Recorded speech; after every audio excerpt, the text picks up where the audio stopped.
If you're a beginner lifter and you picked any one of these 3 progression models, you'll be well on your way to getting stronger and building a great physique. First up, we have a single progression model. This is where you manipulate one training variable, which is intensity. It's the same model used in the starting strength and 5x5 strong lifts. It's super easy and it's perfect to implement for beginners. So in this example, if you continue to hit sets across with the same weight, you would just add 2.5 kilo to the bar each session.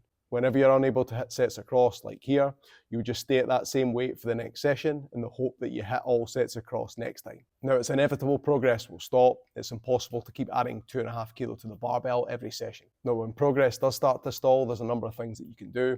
I highly recommend you check out this book here, Practical Programming by Mark Rippinto and Andy Baker. First thing you can do if you've plateaued for a few sessions is to take a 10% deload and then build back up through the plateau. This can be very effective as it allows fatigue to dissipate and strength adaptations to take place. After this method runs out, you can go into a top set, back off set type approach.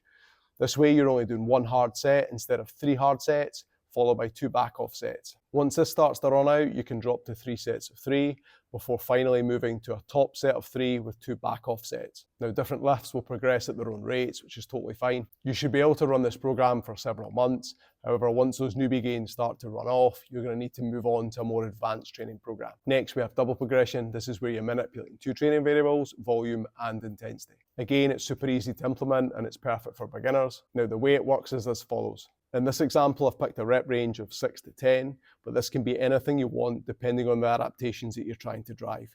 Essentially, you're increasing volume first with the same load before increasing intensity. So you can see 30 kilos is used across the first 3 weeks of training.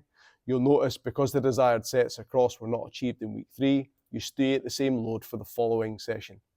Once the top end of that rep range is complete across all sets, i.e. week 4, you'll then increase the weight and then rinse and repeat the process. The pros to this model is it's great for beginners and it's super easy to implement. The cons, it can be a slow rate of progression. Similar to single progression, if you don't hit all sets across, you stay at that same weight for the following session. A potential solution to this is to use dynamic double progression, whereby you use the first set to determine whether or not you move up in weight the following session. So in this example, if you hit the top end of your rep range in set 1, regardless of what happens on the following sets, you increase the weight the following session.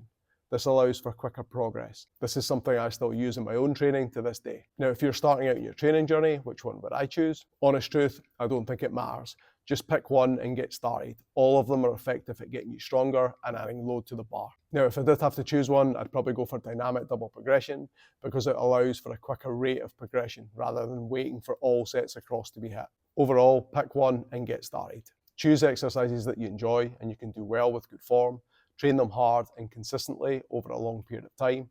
Ultimately, that's what produces the results. If you'd like a free muscle building program, then click on this video here.